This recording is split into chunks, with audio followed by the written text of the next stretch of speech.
Boa tarde, senhoras e senhores. Hoje é 28 de maio de 2025. São 19 horas.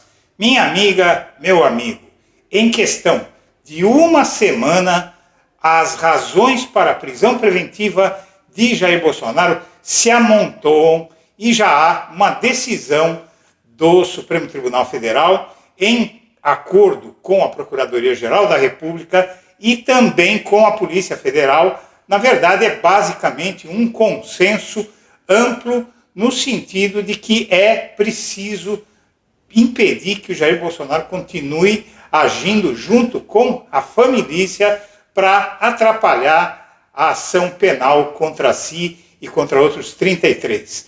Já é voz corrente, principalmente no Supremo, de que não adianta mais contemporizar ou esperar que eles se submetam ao julgamento de forma ordeira. Os filhos, sobretudo o Eduardo Bolsonaro, vão continuar ameaçando o STF, o Jair Bolsonaro bancando a aventura do filho nos Estados Unidos com o sentido de intimidar o Poder Judiciário brasileiro, mas há algo pior. O Jair Bolsonaro simplesmente, talvez não entenda, ele parece não entender o que é uma ação penal e ele parece não entender a situação em que está. E o que é que ele faz? Ele confessa que tentou induzir o depoimento do Mourão, o seu vice-presidente, o Hamilton Mourão, ao STF no dia do julgamento, ontem, e entrou em contato com ele, deu instruções e tal. Então isso é exatamente o mesmo crime que cometeu o Braga Neto e que o colocou em prisão preventiva. Então não faz o menor sentido o Bolsonaro continuar livre, sendo que o Braga Neto, com muito menos poder de interferência nas investigações e no processo na ação penal, está preso. E a informação que eu acabo de obter, ainda carece de confirmação, mas me parece uma informação muito boa, é de uma fonte que é confiável, é a de que Bolsonaro deve ser preso após depor a Polícia Federal no próximo dia 5 ou 6, ainda vai ser marcado, ele vai depor e vai receber voz de prisão e deve ir para um quartel em Brasília, muito provavelmente para o QG do Exército em Brasília.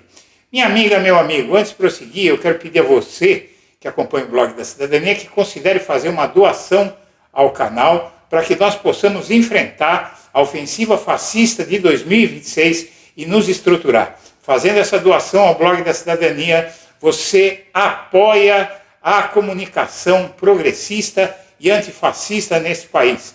Eu conto com seu apoio. Use o QR Code ou o código Pix que estão na tela. E vamos em frente.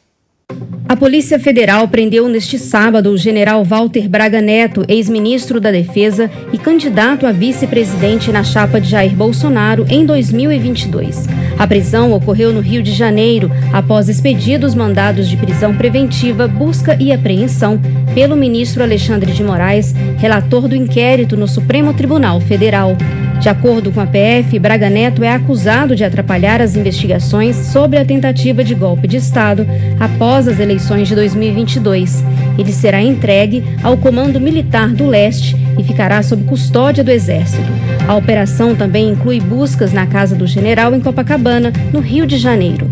O secretário de Estado Marco Rubio acaba de dizer que vai tirar o visto de todos os censores e violadores da liberdade de expressão estrangeiros, das autoridades internacionais e os seus cúmplices. Ele tuitou agora aqui. Por muito tempo, os americanos foram multados, assediados e até mesmo acusados por autoridades estrangeiras por exercerem seus direitos de liberdade de expressão. Hoje, anuncio uma nova política de restrição de vistos que se aplicará a autoridades estrangeiras e pessoas cúmplices na censura de americanos.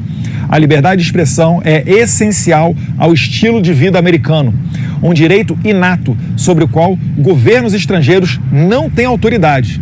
E ele segue na segunda parte. Estrangeiros que trabalham para minar os direitos dos americanos não devem ter o privilégio de viajar para o nosso país. Seja na América Latina, na Europa ou em qualquer outro lugar, os dias de tratamento passivo para aqueles que trabalham para minar os direitos dos americanos acabaram. Parabéns, secretário de Estado Marco Rubio. E a gente fica muito satisfeito em ver que a administração Trump está antecipando e adotando a política do No Censure on Our Shores Act, né, projeto de lei que tramita dentro do Congresso americano e que visa justamente retirar o visto daqueles violadores da primeira emenda americana, principalmente da liberdade de expressão. A esperança. Deus abençoe a América. O ministro Alexandre de Moraes, do STF, determinou que a Polícia Federal ouça, no prazo de até 10 dias, o ex-presidente Jair Bolsonaro e seu filho, deputado federal licenciado Eduardo Bolsonaro. A decisão ocorre após a PGR solicitar a abertura de uma investigação contra Eduardo por movimentações feitas nos Estados Unidos, que, segundo a PGR, teriam como objetivo intimidar autoridades do judiciário brasileiro. Moraes argumenta que Jair Bolsonaro deve prestar depoimento por ser, segundo o próprio deputado, o responsável financeiro por sua permanência nos Estados Unidos. O ministro também considera que o ex-presidente seria diretamente beneficiado pelas ações em apuração. Além de Jair e Eduardo, o deputado federal Lindenberg Farias, do PT do Rio de Janeiro, também deverá ser ouvido. Foi ele quem apresentou a representação criminal que motivou o pedido da PGR. Pois é, há muitas razões já acumuladas, e já não é de hoje, para que Jair Bolsonaro sofra um pedido de prisão preventiva, até para parar de atrapalhar o processo, e ele está atrapalhando e muito o processo, né? Todas essas manifestações, jogando a população contra o Supremo Tribunal Federal, tentando intimidar. A tentativa de intimidação não vem de agora, mas agora chegou a um ponto muito sério. Por quê? Porque ele mandou o filho para os Estados Unidos, banca o filho, já confessou que está bancando a aventura do filho dele nos Estados Unidos para conseguir medidas que intimidem o Supremo Tribunal Federal. Então, no último dia 26, 2 dias atrás, 48 horas atrás, o STF abriu inquérito para investigar Eduardo Bolsonaro, mas não só. Na verdade, aqui, a decisão do Alexandre de Moraes de acolher o pedido da PGR para abrir inquérito contra Bolsonaro, contra o Eduardo Bolsonaro, e nesse pedido, no final do pedido, o Alexandre de Moraes ele deixa muito claro que a questão ultrapassa a esfera do próprio Eduardo Bolsonaro.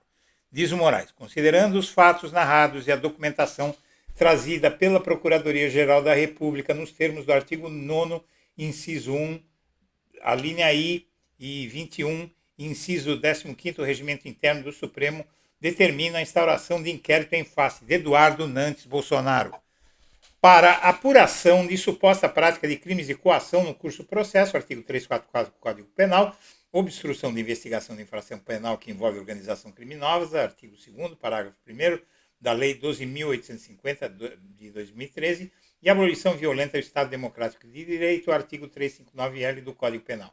Determina ainda que a Polícia Federal, nos exatos termos indicados nos pedidos realizados pela PGR em sua representação criminal, realize 1. Monitoramento e preservação de conteúdo postados nas redes sociais do senhor Eduardo Bolsonaro que guarde pertinência com o exposto nesta petição.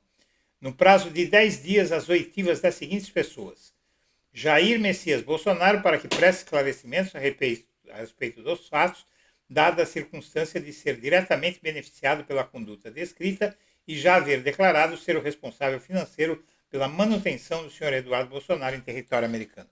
Deputados federais Lindenberg Farias e Eduardo Bolsonaro, em virtude de encontrar-se fora do território nacional, conforme requerido pela PGR, defiro a possibilidade de que os esclarecimentos de Eduardo Bolsonaro sejam dados por escrito e que o mesmo seja notificado, inclusive, por seus endereços eletrônicos. Por fim, oficie o ministro de Estado das Relações Exteriores, embaixador Mauro Vieira, para que indique quais as autoridades diplomáticas brasileiras dos Estados Unidos estão aptas a prestar esclarecimentos solicitados pela PGR. Encaminhem-se os autos à Polícia Federal. Muito bem, os 10 dias vencem no dia 5 de junho, né, e o dia 5 de junho vai se dar basicamente em uma quinta-feira, né? Então, 5 de junho, quinta-feira, o Jair Bolsonaro vai depor, e aí que as coisas vão entrar nos eixos do Brasil. Vamos entender. A ligação a Mourão é outro problema que justifica, além da intimidação do Jair Bolsonaro, a tentativa de atrapalhar o processo intimidando os seus julgadores, ele confessou que ele fez com o Mourão exatamente o que o Braga Neto fez com Mauro Cid. Tentou interferir nos depoimentos de Mauro Cid e Bolsonaro tentou interferir nos depoimentos do Mourão. E, na verdade, essa ligação, antes do depoimento, já havia a previsão de que iria complicar o Bolsonaro, porque a ligação dele a Milton Mourão, antes do depoimento no inquérito do golpe, na avaliação de juristas, ministros dos Tribunais Superiores e magistrados, essa ligação compromete a lisura do depoimento do senador Gaúcho. E aí cria também a figura de obstrução da justiça, de tentar intimidar a testemunha, que é uma das razões mais clássicas para alguém ser preso preventivamente. A Polícia Federal, inclusive, vai avaliar medidas sobre o telefonema de Bolsonaro e Mourão. A Polícia Federal avalia se adotará medidas de informação de que o ex-presidente Jair Bolsonaro telefonou a Mourão antes do seu depoimento. O portal Metrópolis noticiou que, na véspera do depoimento, Bolsonaro telefonou a Mourão para discutir temas que poderiam ser abordados. E a PGR avalia pedir que Mourão esclareça a ligação de Bolsonaro antes de depor. E o STF vê desespero de Bolsonaro ao buscar Mourão antes do depoimento. A ação de Bolsonaro de buscar Milton Mourão antes do depoimento do senador foi vista por ministro da Corte como um ato de desespero. Mourão disse ao Metrópolis que foi buscado semana passada pelo ex-presidente para falar sobre a oitiva.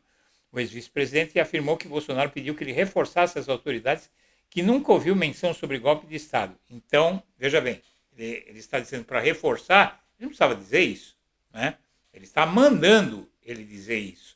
Então está tudo muito claro, não tem dúvida, o próprio Mourão depôs a esse respeito sem perceber o que estava fazendo. A outra questão que vai levar ao que eu vou te explicar daqui a pouco é o seguinte: o Eduardo Bolsonaro, evidentemente, ele já virou investigado no STF, a pedido da PGR, por tentar intimidar os ministros, né, coagi-los no curso do processo para beneficiar o pai dele. E agora, essas medidas dos Estados Unidos sendo comemoradas, está tudo muito claro, né? O Jair Bolsonaro vai ter que responder pelo que o filho dele está fazendo, porque ele já disse que banca o filho dele lá, então ele é o responsável, porque ele é o beneficiário do que o Eduardo Bolsonaro está fazendo. Muito bem, aqui é o anúncio da Embaixada dos Estados Unidos, da restrição de visto direcionada a estrangeiros que censuram americanos. O Eduardo Bolsonaro não é americano, não veio nada do que ele disse, não é? Vale frisar que a montanha pariu um rato. Eu, inclusive, publiquei um short nesse sentido, short vídeo, hoje nesse sentido. A montanha pariu um rato. O Planalto considera que o ato de Trump ficou longe da ambição dos bolsonaristas. Ainda que oficialmente comemorada por Eduardo Bolsonaro, a decisão da Casa Branca em colocar restrição ao visto de entrada nos Estados Unidos para quem censura empresa foi vista como fraca por parte do governo brasileiro. Primeiro vamos entender o seguinte: os Estados Unidos podem deixar entrar quem eles quiserem, quem eles não quiserem. Ninguém tem nada a ver com isso, assim como o Brasil. Se o Brasil disser que o Trump não entra aqui, ou que o Elon Musk não entra aqui, eles não podem entrar, acabou. Todo país tem o direito de decidir quem entra e quem não entra. Até aí, o Alexandre de Moraes diz o seguinte: olha, não posso entrar aí? Paciência, não entro, né? Só que tem uma coisa. Por exemplo, se for um evento da ONU, existe uma lei aceita pelos Estados Unidos que vigora que mesmo a pessoa não tendo visto para entrar nos Estados Unidos, ela pode, se ela tiver que ir à ONU, a sede da ONU, que fica em Nova York, ela pega um táxi no aeroporto e vai direto para o prédio da ONU e fica hospedada lá no prédio da ONU e não pode sair dentro do prédio da ONU, mas pode entrar nos Estados Unidos se for para ir ao prédio da ONU. Bem entendido, tá? Mas, vamos lá, ainda que oficialmente comemorada, a decisão não tem maiores efeitos e o Itamaraty não vai se pronunciar, não tem nada a ver com isso, o que eles disseram. Essa é uma decisão deles, sobre o país deles, e lá entra quem eles quiserem, ponto. Agora, o anúncio de Trump, que pode atingir Moraes, é genérico e aqui uma advogada chamada Priscila Silveira, deu uma entrevista hoje ao portal UOL, dizendo o seguinte: o anúncio feito pelo governo americano de Trump, que pode atingir o ministro do STF, foi genérico e está longe de ser o que o deputado federal licenciado Eduardo Bolsonaro queria, avaliou a advogada criminalista Priscila Oliveira, que inclusive se coaduna com o Primeiras Notícias aqui do blog da Cidadania de hoje, onde eu disse o seguinte: olha, empacou essa sanção ao Alexandre de Moraes, de morte financeira, de tudo aquilo, para a montanha parir um rato. Eu recomendo fortemente, eu vou linkar inclusive aqui nesse vídeo, o Primeiras Notícias desta quarta-feira, 28 de maio, porque ali tem um trabalho também que eu publiquei, o artigo nas redes, no X está publicado no 247, é um artigo extenso de 5, 6 páginas ali, mostrando por que isso que aconteceu iria acontecer. Eu publiquei essa matéria pela manhã, quando chegou cedinho pela manhã, quando chegou perto do meio-dia, aconteceu. Eu achei esse anúncio muito genérico e está em aberto, porque quando ele coloca, estendendo, isso diz a advogada, estendendo a funcionários públicos estrangeiros, muito embora possa atingir a figura do Moraes, ouso aqui dizer que não foi nem de longe o pedido do Eduardo Bolsonaro. Se fosse, ele colocaria o nome de Moraes de forma pessoal. Então, quer dizer, a montanha, repito, de novo, a montanha pariu um rato. Os ministros do STF minimizaram esse anúncio dos Estados Unidos sobre a restrição de visto a estrangeiro, além do governo, e o secretário de Estado falou sobre medida na rede social, X. Nenhum ministro do STF foi mencionado. Os ministros do STF minimizaram essa decisão e a medida ocorre em meio a esse imbróglio, a esse rolo envolvendo Alexandre de Moraes. A interlocutores dos ministros dizem que o anúncio feito pelo secretário de Estado dos Estados Unidos, Marco Rubio, é genérico e superficial e que não impacta nenhum magistrado da corte diretamente. Para o ministro, o anúncio não é de se espantar, mas não atinge o Supremo, que segue fazendo o seu trabalho. Na rede social X, o secretário de Estado norte-americano anunciou que vai restringir os vistos para quem censura americanos. Bom, primeiro que Eduardo Bolsonaro, nem Jair Bolsonaro, nenhum deles são americanos, né? E aí, então, a montanha não só pariu um rato, como a língua enrolou o rato. A medida contra o Mourão me parece o tema, assunto Mourão-Bolsonaro, me parece até mais poderoso para a prisão preventiva do que essa tentativa de intimidação da justiça, porque você tem o Braga Neto preso por fazer exatamente o que o Bolsonaro acaba de fazer, né? E aí ele pode dizer o que ele quiser. Eu não liguei para o Mourão para isso. Ele não tinha que ligar para nada. Não tinha que pedir nada. Não tinha que reforçar nada. Ele não podia fazer isso. Ele tentou obstruir a justiça. É isso que fica configurado. E acabou. Então, ele vai depor no próximo dia 5 na Polícia Federal e a expectativa é de que ele receba ordem de prisão após o término do depoimento. Senhoras e senhores, eu agradeço a atenção e deixo meu abraço para todo mundo.